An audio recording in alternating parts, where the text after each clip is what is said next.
What is going on, everybody? Minus here from Pantheon Plus, and after playing about 156 or so hours of Wolcen Lords of Mayhem, I thought it was about time to put out a review of the game. Now, if you're unfamiliar with my content, know now that I'm not a sponsored content creator, and I tend to focus on the positive side of gaming, because this is entertainment for the love of God. Sorry, I couldn't contain myself there.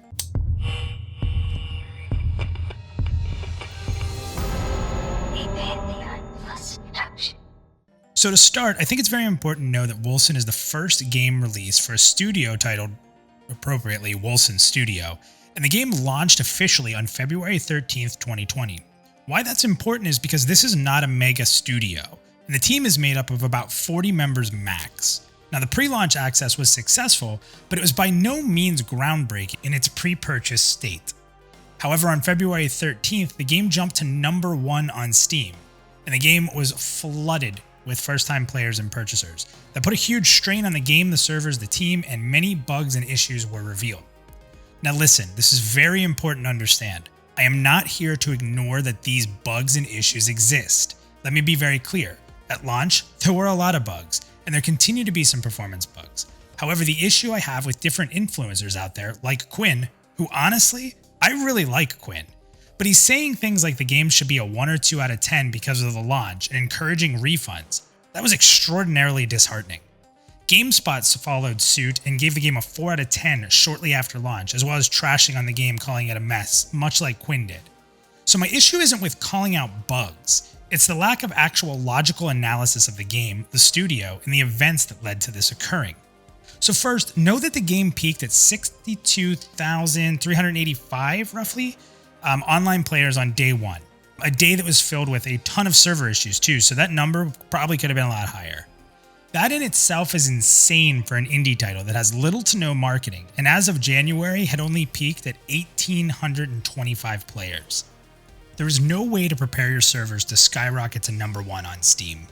And if a company like Blizzard with all the money in the world can't handle a launch, I think it's pretty ridiculous to think that Wolcen Studio can. Now with that said, I need to rant on this topic. So what do gamers actually want?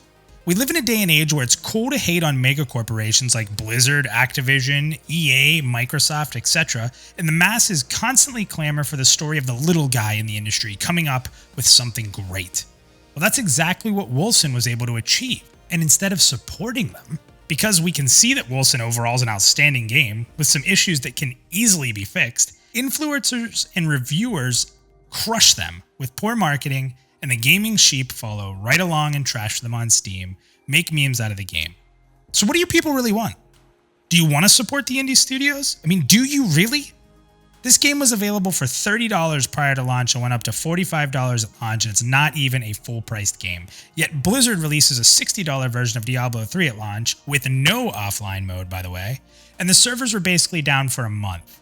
You can't fight for the indie companies and refuse to support them through difficult launches and patching and correctings of issues. So what do you really want? Do you want more sequels and mega companies controlling the narrative? Wake up, people. You can't have it both ways.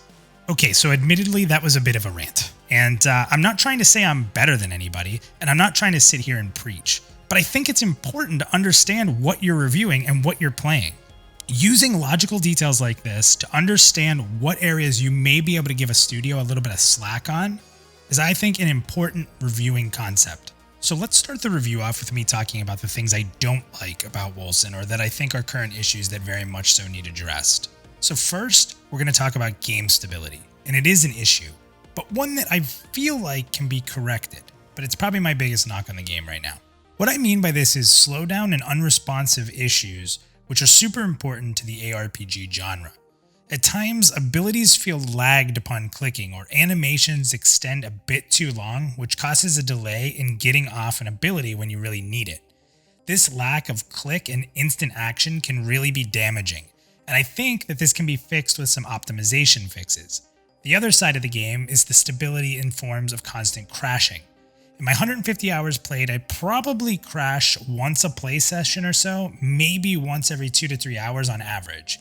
This was extremely game-breaking at launch because if someone was removed from the group, it crashed everybody. But this has since been corrected, so once you get back online, you can rejoin games.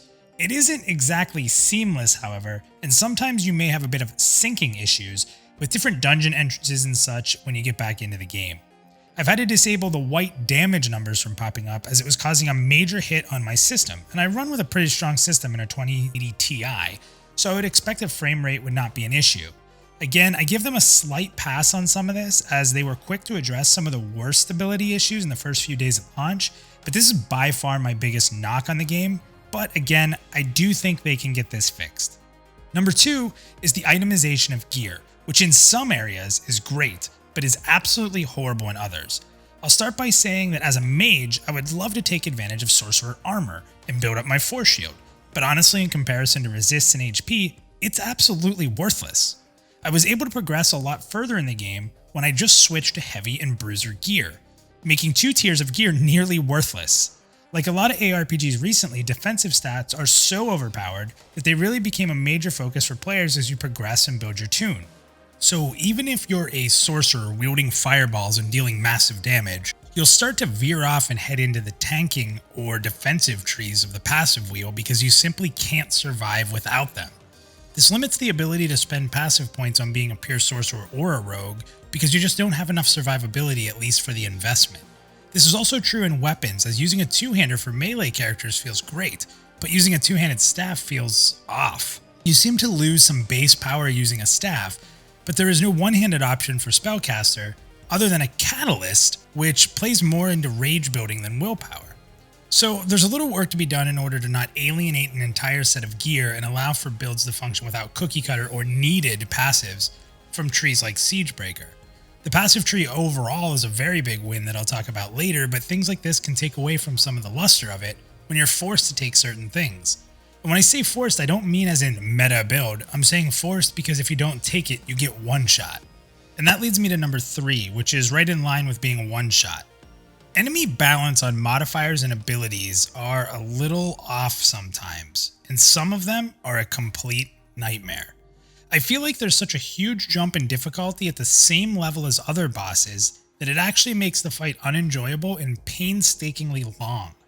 As an example, we were running a 137 expedition in which we were able to pretty much easily crush through the elite and champion packs as we rushed through the level, only to be greeted with a boss with a modifier called lightning surges, which basically insta-casted lightning around him and one-shot me on every single hit. This was with 80% resistances as well as 72k HP, yet the second I was near him, I was instantly killed. Now I know you could kite him, but with mana regen issues due to the itemization details above, it's really not feasible to constantly kite. It turned into a 2-player battle that lasted 30 minutes of running away to resurrect the other fallen player, and an overall unenjoyable experience. I think with a little of balance this won't be an issue, and to combine this with some better itemization and variance in the defense system would help as well. These are things again that I am not going to sit here and say are game breaking, even though I don't like them, because they're really simple balance fixes that we see in every single ARPG and MMORPG nearly every month or week. So again, these are things that I think they can handle. With the items that I don't like out of the way, let's get into items that are sort of par for the course. They're not great, but they also don't break the game in any way, shape, or form. The first would be the end game, and honestly it is what it is, which is a pretty standard grind fest that we're accustomed to within the ARPG endgame genre. While there's no seasons yet or a hardcore mode to refresh the leveling and character building journey, none of the competing ARPGs out there really debuted with those features either, or at least the feature set that we have in Wolcen. Looking at Wolcen's endgame of grinding expeditions and filling out your city manager are strong endgame components that at launch put them ahead of the other offerings of, let's say, Path of Exile or Diablo 3 when they launched. Due to that, I think they're ahead of the game currently and could greatly expand on their spell system, as well as their passive system with relative ease due to the design of the game. The game is much more challenging when played with a group, but is also a lot more fun outside the obscenely overpowered modifiers that can exist on some of the bosses as we discussed earlier. Number 2 would be the crafting system. It's enough for most ARPGs as it revolves around gemming, re-rolling, and using reagents and gold to roll for higher stats, much like Diablo's enchanting system. Using gems to influence the RNG rolls, however, is a nice touch, and it allows players to hold on to stats that they are looking to keep while exiling stats that they don't need. I'd also add the element of the city building into the crafting system because you can increase an item's rarity, increase reagent rarity, and even reforge items as part of the crafting experience, Once unlocked, you'll be able to progress some of your pieces of gear that you've held onto for quite a while and keep them for your journey ahead. And last, I would like to talk about the unique items. So the unique items are items which can really change how you build a character, and at the moment, they're not a huge win, but they're not a huge flaw either.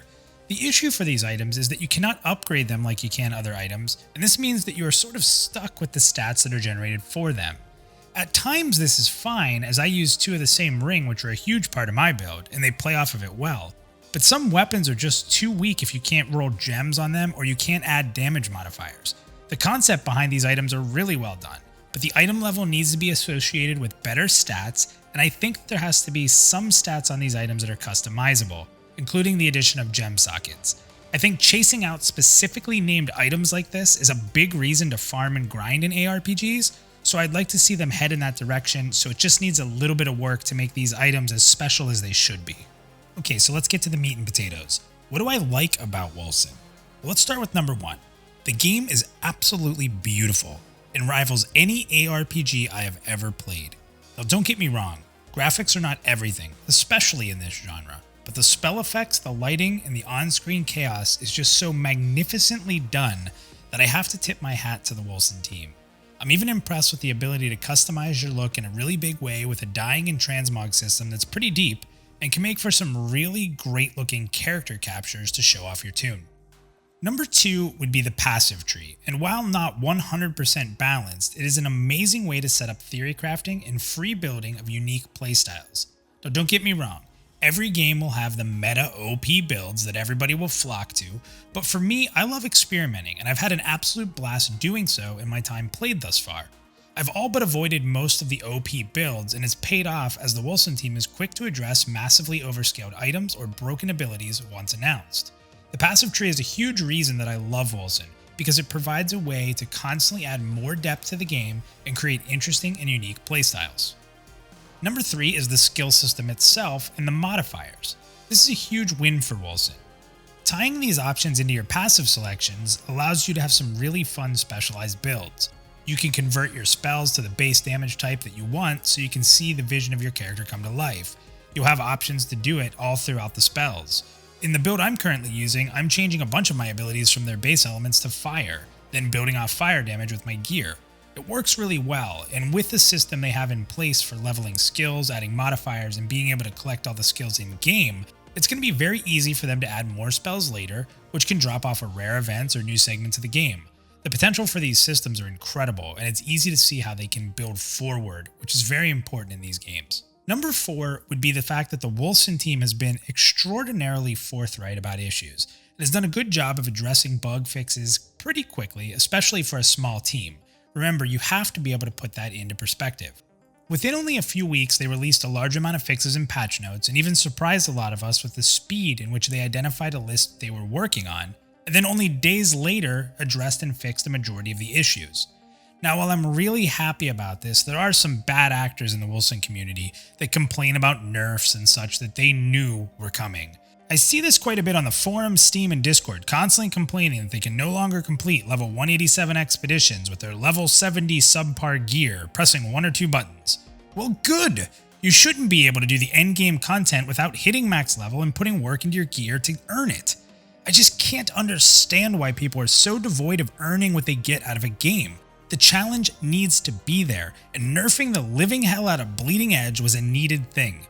If you've played an ARPG in the past, you know when an ability or modifier is OP or not working as intended, and you should be smart enough to know it's going to get nerfed. I struggle so mightily to relate to players who get upset about OP builds being shattered, so that you can further experiment into playstyles and not be locked into easy mode builds. Okay, sorry, that was another bit of a little rant there. But what I'm saying here is that the Wolcen team has done nothing but show me that they can be trusted to deliver the fixes needed within the game. As I stated earlier, I understand the limitations they face with the size of their team, and I commend them for what they have already done today and what I believe they will be doing in the future. So the last thing, and point number 5 that I'll make about what I like, is a pretty simple one. The game is fun. Maybe it's a generic statement, and maybe one of the most important things about playing a game. With all the negatives, the bugs, the poor launch, and some of the lingering balancing issues, None of these things have taken away from my enjoyment of logging in almost daily to grind out with some friends. The on-screen chaos, the feeling of a build starting to come together, it's one of the most enjoyable experiences that I've had in any ARPG I've ever played. There's the right amount of depth without getting too lost in the weeds as well, which is a hard equilibrium to hit.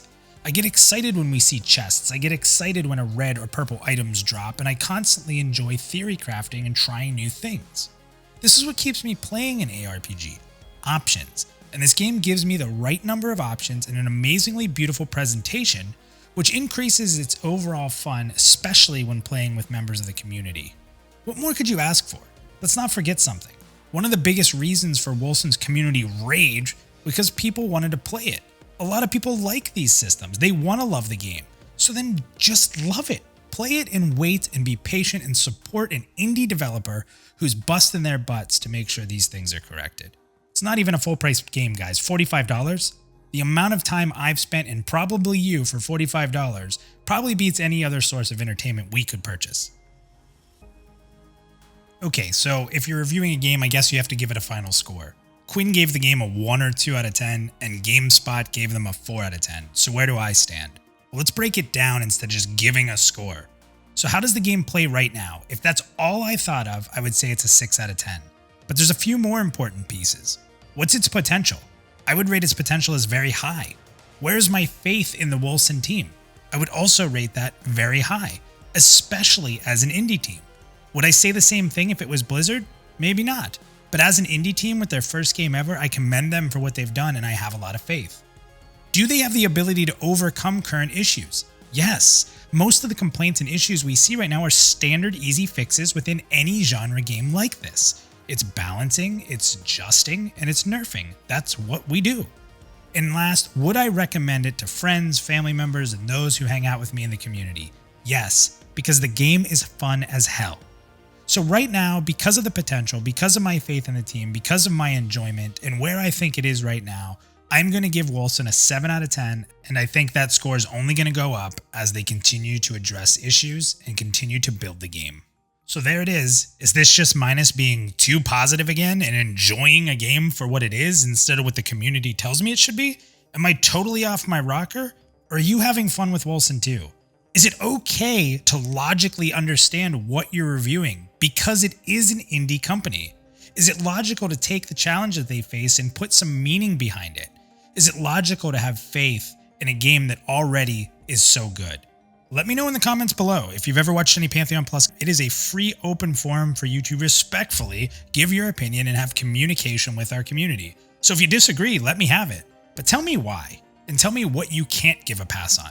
And if you agree, let me know what you love about it. Thanks for watching, guys. We'll see you next time.